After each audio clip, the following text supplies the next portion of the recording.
Hey, just in case you missed it, last night, it was the Oscars.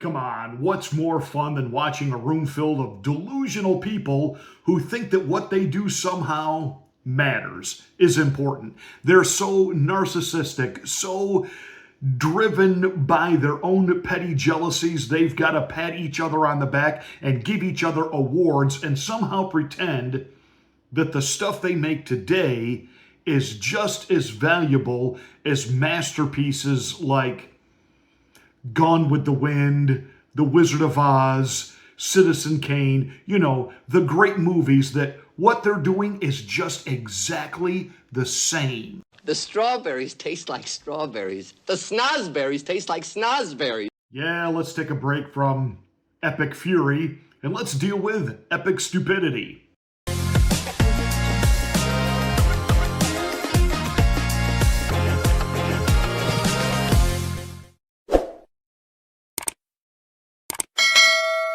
Hey, I'm Pastor Marty. Welcome to the Afternoon Drive. Make sure you're subscribed to the channel, and once you are, smack the bell, click the word all. That'll give you a notification of my rants, my ravings, my undeniably flawless, and might I add, perfect reasonings. Hey, please like and share this video.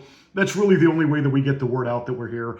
Thank you so much for watching. Thank you for being a part of the Afternoon Drive, the one place where there's no script, and you will get absolute, undiluted, unabridged, unapologetic psychological nudity.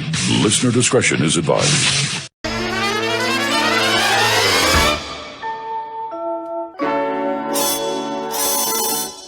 Now, I'm going to be completely honest with you. I did not sit through 3 hours of the Oscars. Just didn't do it. Haven't done it in years. I hit the highlights trying to figure out, all right, who won Best Actress, Best Actor, Director, Movie, etc. I really don't care who did the best dog grooming in an animal scene. I don't care who wrote the best score. I don't care which member of the rainbow community designed the best costumes. Don't care, don't care, don't care. What's really sad is when I was a kid, our family would gather in the living room and we would watch the Academy Awards. We were even, as kids, allowed to stay up late. I mean, this is the 1970s. But we're talking about, we got to see, John Wayne and Clint Eastwood. And, of course, when I was, 10, 11, was what was Star Wars going to win? It is just simply not like that anymore. These movies are insufferable. They are just woke propaganda crap, right down to the one that won Best Movie of the Year, the not about Antifa revolutionary, gotta overthrow the fascist Trump style government here in the United States. Yeah, not interested, didn't watch it, and to be quite honest with you, I will never watch it. That said, I'm not going to get into each one of these categories and who did what. I saw Michael Jordan's acceptance speech. He won Best Actor. Some people are praising it that he stayed on point. He thanked God. He thanked his mother, thanked his family, and he was humble about it. My issue with him is that he stole the Apollo Creed character out from underneath Sylvester Stallone. And Sylvester's my guy. And, as far as I'm concerned, Michael Jordan, B. Jordan, you're a thief. And so I don't watch anything you're in and won't. If there was a movie that I might be interested in seeing now, it's not Hamnet. That'd be about the only one that I might at some point check out. Other than that, don't care. That said, Jimmy Kimmel was there to introduce the best documentary. And of course, he had to take a cheap shot at Melania Trump, whose documentary is doing very, very well. And I promise you, more people have seen it than whatever documentary won an award last night. But he had to get this little cheap shot in, because he's got to defend himself. He's there to cry, because he's the victim of censorship. As you know, there are some countries whose leaders don't support free speech. I'm not at liberty to say which. Let's just leave it at North Korea and CBS. Right. You're the victim of no viewership. That's why they want to kick your can to the curb. That said, the host, Conan O'Brien, unbelievable. He had to take a shot at Charlie Kirk's organization, Turning Point USA, with this little comment. I should warn you, tonight could get political, okay? And if that makes you uncomfortable, there's an alternate Oscars being hosted by Kid Rock. Yeah. It's at the Dave & Buster's down the street. A lot of tickets for that. I'm going to tell you right now, it's a great idea. I'd watch Oscars hosted by Kid Rock. It'd be far more entertaining than that farce. In fact, I think next year, somebody ought to do an Oscars alternative at like a drive-in fast food place, and you could really do this up right. This actually, you just may have given us $1 million idea. Hey, thanks, Conan. About time you finally came up with something useful. I'm not going to go and get into all of what woke Hollywood is up to. We know what they're doing. And I'm not going to regurgitate and cover the things that the other conservative podcasters are going to do. I'm simply going to do this.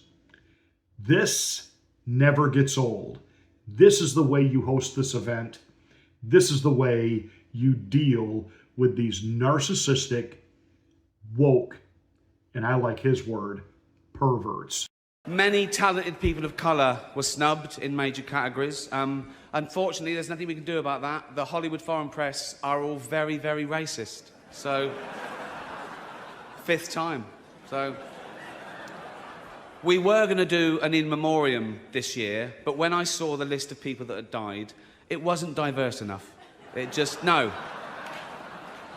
It was mostly white people. And I thought, nah, not on my watch. So, maybe next year. Let's see what happens. No one cares about movies anymore. No one goes to the cinema. No one really watches network TV. Everyone's watching Netflix. This show should just be me coming out going, well done, Netflix, you win everything. Good night. But no, we got to drag it out for 3 hours. You could binge watch the entire first season of Afterlife instead of watching this show. That's a show about a man who wants to kill himself because his wife dies of cancer. And it's still more fun than this, okay? Spoiler alert, season 2 is on the way, so in the end, he obviously didn't kill himself. Just like Jeffrey Epstein. Shut up. I know he's your friend, but I don't care. You had to make your own way here in your own plane, didn't you? Right, but seriously, most films are awful, lazy, remakes, sequels. I've heard a rumour that there might be a sequel to Sophie's Choice. I mean, that'd just be Meryl Streep going, well, it's got to be this one then.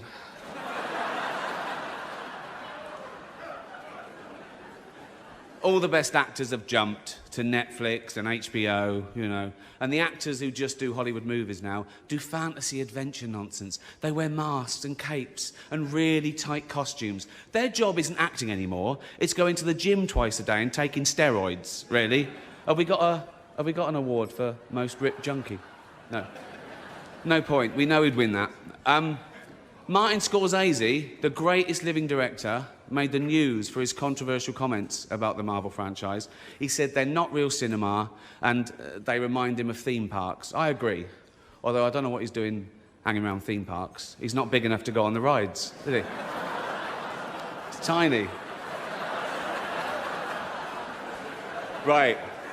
The Irishman was amazing. It was amazing. It was. It was great. Long, but amazing. It wasn't the only epic movie. Once Upon a Time in Hollywood, nearly 3 hours long. Leonardo DiCaprio attended the premiere, and by the end, his date was too old for him. So...